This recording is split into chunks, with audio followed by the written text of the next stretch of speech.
Back pain मैं जैसा बोल रहा था आपको कि it's a very common problem in our OPD nowadays. अभी कैसा है कि बहुत सारे ऐसे पेशेंट्स रहते हैं जो बहुत कम एज में है ना, मतलब इन देयर सेकेंड डिकेड और थर्ड डिकेड, इस एज में भी बहुत सारे पेशेंट आते हैं बैक पेन की कंप्लेन लेके। अब बैक पेन बोलने से है क्या, है ना, बैक पेन एक बड़ा मतलब वेग टर्मिनोलॉजी है। बैक पेन मतलब आपको गर्दन में किसी को दर्द है वो भी बैक पेन ही है ना। Upper back, mid back, lower back, buttocks, है ना, तो ये सारे पेन जो रहते हैं ये बैक पेन में ही आते हैं, ठीक है। और मल्टीपल रीजंस हो सकते हैं, ठीक है। देखिए मोटा मोटा कैसा रहता है कि ये आपको ये तो पता है कि मतलब एक जो रीढ़ की हड्डी है वहां पे हड्डी है, उसके बाजू में मांसपेशियां हैं, मसल्स हैं, हड्डियों के बीच में क्या रहता है, डिस्क रहता है, उसके अंदर में नर्व्स रहती हैं। तो इन्हीं में से कोई ना कोई स्ट्रक्चर होता है जो आपको पेन करता है, ठीक है। पेन मसल से भी आ सकता है, बोन से भी आ सकता है, डिस्क से भी आ सकता है, नर्व से भी आ सकता है, तो कहीं से भी पेन आ सकता है, ठीक है। अब ये जो रीढ़ की हड्डी है ये कई सारे जो रीढ़ की जो हड्डी रहती है उसमें कई सारी हड्डियां रहती हैं, तो उन हड्डियों के बीच में जोड़ बनते हैं, तो उन जोड़ों से भी ये आपको दर्द हो सकता है, ठीक है। तो कारण क्या क्या हो सकते हैं, ठीक है, बैक पेन के। तो सबसे जो कॉमन जो, हाँ, ये अपन देखते हैं पहले। एक मैं ओवरव्यू बता देता हूँ कि कारण मांसपेशियों का अलग होगा, हड्डी से अगर पेन आ रहा है तो वो अलग कारण से आएगा, नर्व से आ रहा है तो अलग कारण से आएगा, डिस्क से आ रहा है तो अलग कारण से आएगा। और मैंने जैसा कि बोला कि किसी भी एज में हो सकता है, किसी भी जेंडर में हो सकता है, किसी भी सीजन में हो सकता है, ठीक है। तो और ये स्पाइन का पेन है, बैक पेन है, इसके अलावा जोड़ का भी पेन देखें हम लोग, जैसे घुटनों का दर्द है, कंधे का दर्द है, कलाइयों का दर्द, पैर का दर्द, तो ये सब बारे में भी थोड़ा सा अपन बात करेंगे, ठीक है।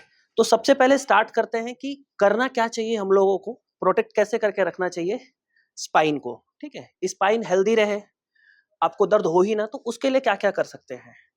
तो ज्यादा कुछ करने की जरूरत नहीं है, you have to do regular exercise, है ना। लो इम्पैक्ट एक्सरसाइज करने हैं आपको, जॉगिंग कर सकते हैं, ठीक है, ब्रिस्क वॉक कर सकते हैं, थोड़ा बहुत डांस कर सकते हैं, स्विम कर सकते हैं। तो ये जो रेगुलर एक्सरसाइज आप करते हैं, योगा जो करते हैं, उससे मांसपेशियां जो रहती है आपकी, उसकी जो फ्लेक्सिबिलिटी रहती है वो बनी रहती है। मोस्ट ऑफ द टाइम जो बैक पेन हो रहा है आपको, मोस्ट कॉमनली जो हो रहा है, that is because of the spasm of the muscle, rigidity of the muscle, मांसपेशियां जो रहती है वो हार्ड हो जाती है, जिसके कारण से बैक पेन करता है। तो अगर आप रेगुलर एक्सरसाइज कर रहे हैं, ठीक है, तो आपकी जो मांसपेशियां उनकी फ्लेक्सिबिलिटी बनी हुई रहती है, जिसके कारण से आपको बार बार दर्द नहीं होता है। तो ये एक हो गया कि रेगुलर एक्सरसाइज, ठीक है। दूसरा क्या है, आपका डाइट।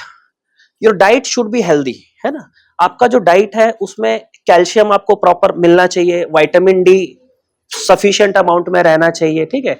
इसके अलावा मिनरल्स हैं, प्रोटीन्स हैं, ये सब चीजें हैं। तो डाइट बहुत इंपॉर्टेंट है बैक को पेन से बचाने के लिए, ठीक है।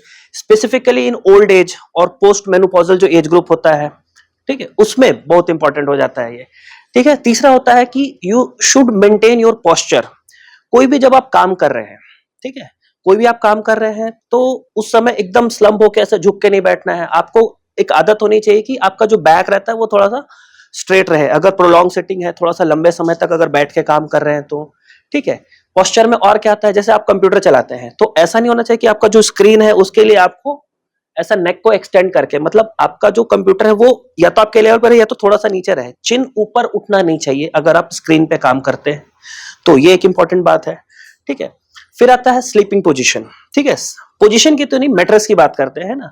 आपका जो सोने का गद्दा है वो बहुत ज्यादा सॉफ्ट नहीं होना चाहिए, है ना, कि आप सोए और एकदम से गद्दा जो है आपका मैट्रेस जो है वो सैग कर गया। तो ये एक कॉमन रीजन है। कभी भी आप नोटिस करेंगे जब आप ऊंचा तकिया लगा के सो जाते हैं, है ना, या होटल वोटल में जब आप स्टे करते हैं जहां पे मतलब जो मैट्रेसेस रहते हैं वो बहुत ज्यादा सॉफ्ट रहते हैं, तो उसमें बहुत इजीली आपको बैक पेन या नेक पेन जैसी तकलीफें होती हैं, ठीक है। चौथा है फिर कि डाइट हम लोगों ने देख लिया। हाइड्रेशन, हाइड्रेशन बहुत इंपॉर्टेंट है। हाइड्रेशन क्यों इंपॉर्टेंट है, आपका जैसे मैंने बताया कि स्पाइन में कैसा कि मल्टीपल बोन्स हैं, है ना। तो ये जो बोन रहते हैं, एक बोन दूसरे बोन से थ्रू जॉइंट जुड़ा हुआ रहता है, ठीक है। और जॉइंट में एक स्ट्रक्चर होता है कार्टिलेज। कार्टिलेज का जो लुब्रिकेशन है, ठीक है, एक जैसे कॉमनली लोग बोलते हैं ना कि जोड़ में ग्रीस होता है, ठीक है, that is nothing but a lubricant, है। तो that lubrication is maintained by the proper hydration. तो ये एक चीज हो गई, ठीक। अब सबसे इंपॉर्टेंट चीज ये है कि कभी भी जैसे आपको बैक पेन हो रहा है, बार बार हो रहा है, तो उसको अवॉइड नहीं करना है ना? तो आपको वो डॉक्टर के पास में जाके कंसल्ट करना है, तो ये भी एक इंपॉर्टेंट चीज है, ठीक है, जिससे आपको मतलब कॉम्प्लिकेटेड बैक पेन नहीं होगा, है ना।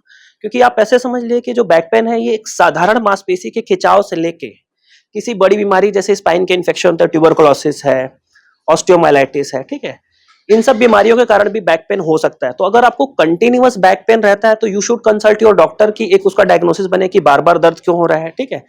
क्योंकि कोई भी बीमारी हो, जितना जल्दी आप उसको डायग्नोस करते हैं उतना आसान होता है आपको ट्रीट करना, और उतना मतलब आप बचते हैं किसी भी कॉम्प्लिकेशन को डेवलप करने से, ठीक है।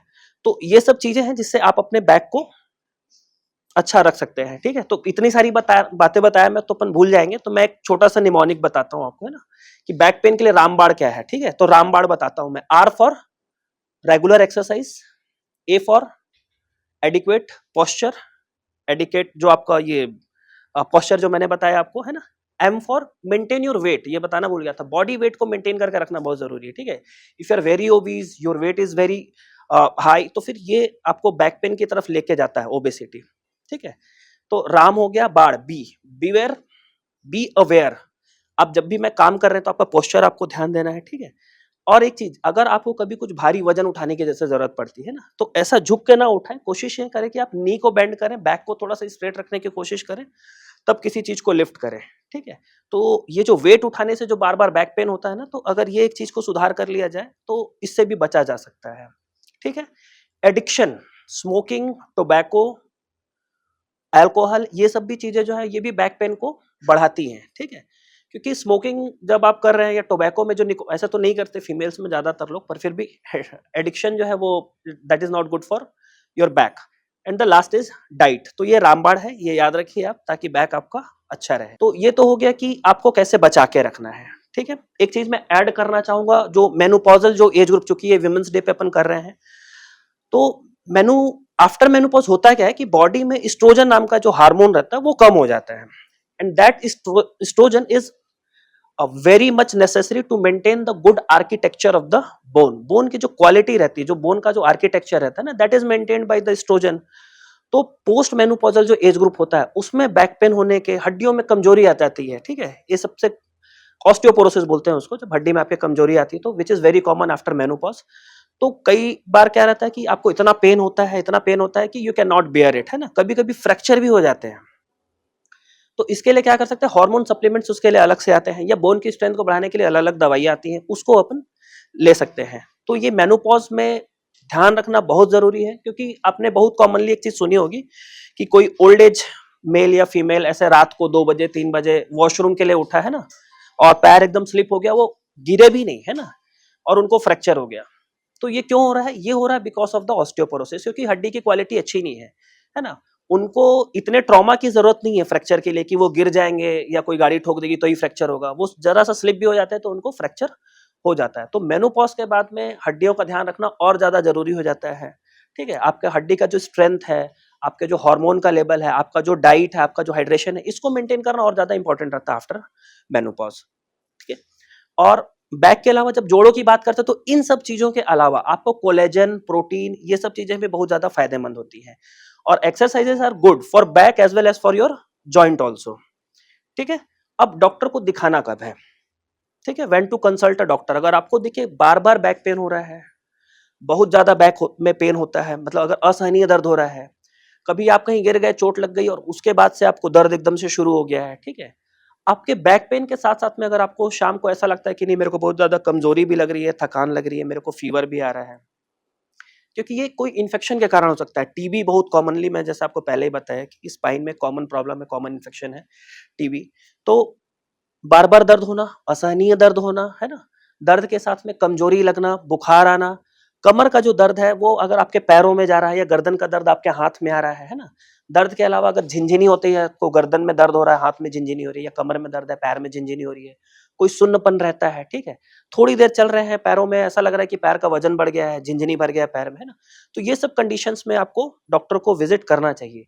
इफ योर ब्लैडर और बॉवेल इज इन्वॉल्व, आपको बार बार बैक पेन हो रहा है और आपको समझ में आ रहा है कि आपको यूरिन की प्रॉब्लम हो रही है, ठीक है, या आपका जो पेट है वो ढंग से साफ नहीं हो रहा है, तो वो कहीं ना कहीं बैक में नर्व की तकलीफ को बताता है, जिसके कारण से आपका बैक में पेन हो रहा है और ब्लैडर या बॉवेल की भी समस्या आ रही है, ठीक है। बैक पेन के साथ अगर कभी आपको स्वेलिंग जैसा दिखाई दे या स्किन का कलर चेंज हो रहा है, तो इन सब परिस्थितियों में आपको डॉक्टर के पास जाना है, विजिट करना है, ठीक है। डॉक्टर के जाने आप चलिए डॉक्टर के पास आप चले भी गए, आपने इलाज कराया, आपको आराम मिल गया, ठीक है। फिर क्या होता है कि ज्यादातर जो पेशेंट्स रहते हैं ना, वो विजिट पे जाना छोड़ देते हैं। तो फॉलोअप्स आर ऑल्सो इंपॉर्टेंट। सिर्फ एक बार चले गए, आपका बैक पेन ठीक हो गया, तो दैट इज नॉट सफिशिएंट, है ना। आप कभी भी जाएंगे, किसी भी ओपीडी में जाएंगे, तो डॉक्टर आपको एनाल्जेसिक देंगे, फिजियोथेरेपी एडवाइस करेंगे, कुछ लोकल एप्लीकेशन लगाने के लिए लिखेंगे, ठीक है। पर इलाज वहीं पे खत्म नहीं होगा। फिर आप जब जाते हैं ना, तो उससे क्या फायदा होता है आपको कि आगे की चीजें बताते हैं डॉक्टर साहब को। जनरली एक एक्सरसाइज बता देते हैं, ठीक है, कि ये कोर मसल्स हैं, जैसे आपके जो बैक के मसल्स हैं, जो एब्डोमेन के मसल्स हैं, उसके एक्सरसाइज हम लोग सिखाते हैं पेशेंट को, है ना। क्योंकि ये एक्सरसाइज करने के लिए आपको बहुत मेहनत करने की जरूरत नहीं है। आप आराम से अपने बिस्तर पे लेटे लेटे ये सब एक्सरसाइज कर सकते हैं। और ये 10 मिनट भी अगर आप डेली दे रहे हैं, 10 मिनट भी इतना एक्सरसाइज आप कर ले रहे हैं, है ना, तो that is more than sufficient. ये जो पेन है आपको, ये बार बार नहीं होता, ठीक है। दूसरी चीज क्या है कि फॉलोअप से आपका ये तो पता चलता ही है कि आपकी बीमारी कितनी कम हुई, आपको एक्सरसाइज सिखा पाते हैं। इसके अलावा हम लोग ट्राई करते हैं कि आपकी जो मोबिलिटी है, जो फ्लेक्सिबिलिटी है, जॉइंट्स की हो या बैक की हो, वो भी बढ़ जाए, तो उसके लिए भी काम करते हैं, ठीक है। कोई कॉम्प्लिकेशन तो नहीं हो रहा है, वो भी देख लेते हैं। तो फॉलोअप्स के भी इंपॉर्टेंस है। अब एक चीज जो मैं लास्ट में आपको बताना चाहूंगा कि ये सब चीजें तो सदियों से चली आ रही हैं, है ना। सबसे जो कॉमन प्रॉब्लम है, शायटिका, आप लोगों ने सुना हो कि लोगों को कमर में दर्द होता है ना, और पैरों में दर्द जाता है, ठीक है। तो पहले क्या होता था कि दवाइयां देते थे, दवाई से नहीं ठीक होता था तो सर्जरी प्लान करते थे, ठीक है। अब जो है बीच का एक और ऑप्शन है, जो हम लोग काफी समय से सर के साथ मिलकर हम लोग कर रहे हैं, कभी 1 साल से हम लोग को ज्यादा हो गए। अभी अगर मान लीजिए नस में कोई दबाव है किसी भी मरीज को, जिसके कारण से उसको कमर में दर्द हो रहा है, वो दर्द उसको पैरों में जा रहा है, झिनझिनी आ रही है ना, आप मल्टीपल जगह जाएंगे, सब जगह आपको सर्जरी के लिए एडवाइस किया जाएगा, पर हम लोग सर्जरी नहीं कर रहे हैं। व्हाट वी आर डूइंग, कि जो नस दबी हुई है, उस नस को हम लोग मशीन में एक पहले अपन एमआरआई करके देख लेते हैं कि दबाव एक्चुअल में है कहाँ पे, ठीक है। तो उससे पता चल जाता है कहाँ पे दबाव है।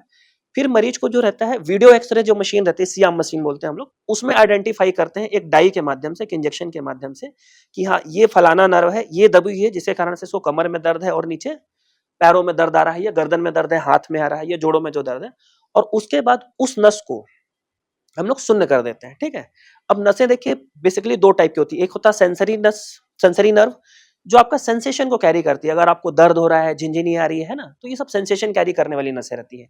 एक होता है मोटर नर्व, मोटर नर्व जो काम कराती है, जैसे मेरे को ये फिस्ट बनाना है ना, तो उसकी नर्व अलग रहती है। तो हम लोग सिर्फ सेंसरी नर्व को आइडेंटिफाई करके उसको ब्लॉक कर देते हैं, जिससे पेन का सेंसेशन कैरी होना कम हो जाता है, बंद हो जाता है, ठीक है। आपको उसके लिए एडमिट रहने की जरूरत नहीं है, आपको कोई मतलब कोई चीराफाड़ी नहीं होती, कोई टाके नहीं लगते। आपको हॉस्पिटल आना है, मुश्किल से 15 से 20 मिनट का प्रोसीजर होता है, 1 से 2 घंटे का ऑब्जर्वेशन होता है। तो आप हॉस्पिटल आते हैं, एक इंजेक्शन लगता है, 2 घंटे में आप घर चले जाते हैं, और रिजल्ट जो है आपको विद इन मतलब मिनट से 1 से 2 दिन में मिल जाते हैं।